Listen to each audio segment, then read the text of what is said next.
எல்லாருக்கும் வணக்கம். இன்றைக்கி நான் உங்களுக்கு தக்காளி கூட்டு செஞ்சு காமிக்கிறேன். ஒரு 5 தக்காளி எடுத்துருக்கிறேன். அதில் வந்து 4 கொஞ்சம் காய் வாட்டமாக எடுத்துக்கோங்க. கொஞ்சம் ஒன்றே மட்டும் கொஞ்சம் பழுத்தாக எடுத்துக்கோங்க. அப்போ தான் டேஸ்ட்டாக இருக்கும் இல்லையா? ரொம்ப எல்லாமே பழுத்ததுன்னா நல்லா இருக்காது.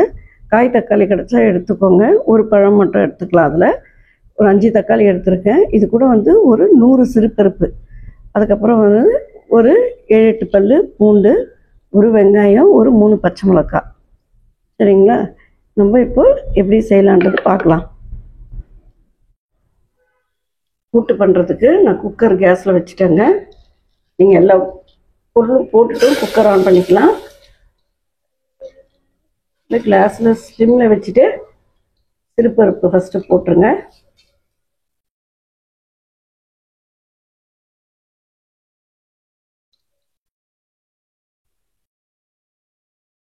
பாருங்க, பச்சை மிளகாய் இந்த மாதிரி அரிஞ்சு வச்சுக்கோங்க. பூண்டு உரித்து வச்சுட்டேன். கூடயே வெங்காயம். நம்ம நார்மலாக கூட்டு பண்ணுற மாதிரியே தான். நீங்கள் காய் தக்காளி கிடச்சா கூட பண்ணலாம், நல்லாயிருக்கும்.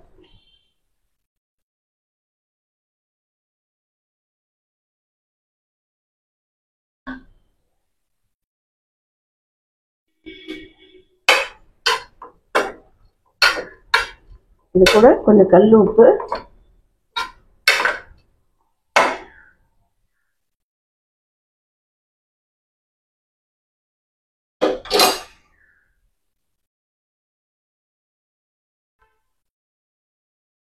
கொஞ்சம் கல் உப்பு போட்டுக்கோங்க. கொஞ்சம் பெருங்காயம், கொஞ்சமே மிளகாய் பொடி. ஏன்னா நம்ம பச்சை மிளகாய் போட்டிருக்கோம்.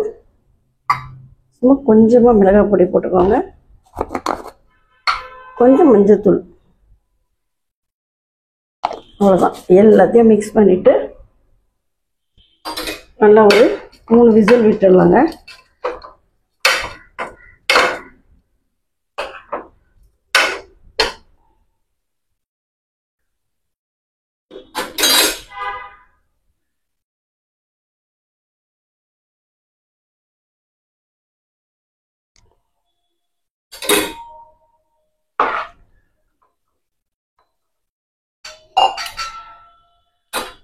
நமக்கு கையில் கூட்டுக்கு செய்ய காய் எதுவும் இல்லையா? சும்மா ஒரு தக்காளி இருந்தால் போதும்.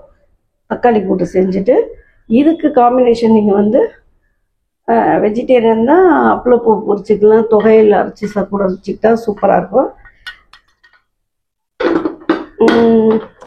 நான்வெஜ் பிரியவங்க நல்லா கூட ஆம்லேட்லாம் போட்டு வச்சு சாப்பிட்டிங்கன்னா ரொம்ப நல்லாயிருக்கும்.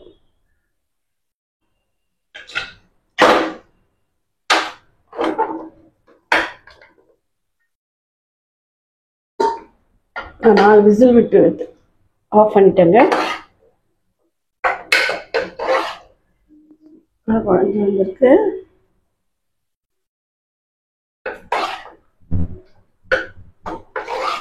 நம்ம இப்போது தாளிச்சு கொட்டிக்கலாம்.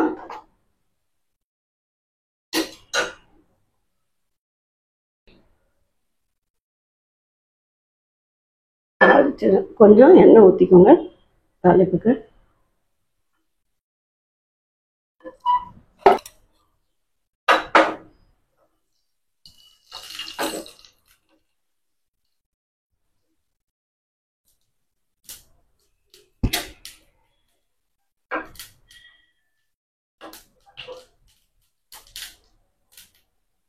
காஞ்ச மிளகாய் 2 போட்டுக்கோங்க.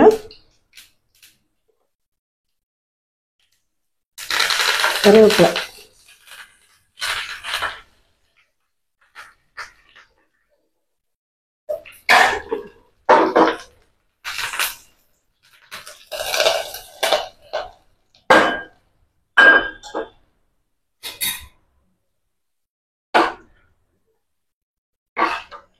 சூப்பராக இருக்கு பாருங்க.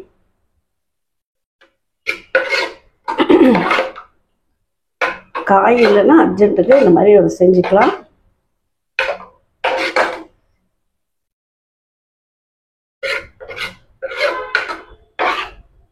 எல்லாரும் செஞ்சு பார்த்துட்டு எப்படி இருக்குன்னு சொல்லுங்கள்.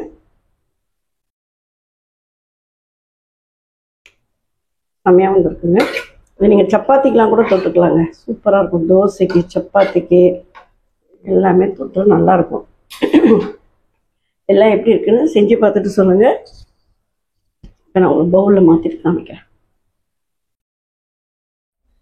பாருங்க எவ்வளோ சூப்பராக இருக்குது. மேலே கொஞ்சம் கொத்தமல்லியை போட்டுக்கலாம். நீங்களும் செஞ்சு பார்த்து சொல்லுங்கள். ரொம்ப நல்லாயிருக்கும். ரைஸ் சப்பாத்திக்கெலாம் நிஜமாகவே ரொம்ப நல்லாயிருக்கும். அதனால் இதோட அடுத்த வீடியோவில் சந்திக்கிறேன். நன்றி, வணக்கம்.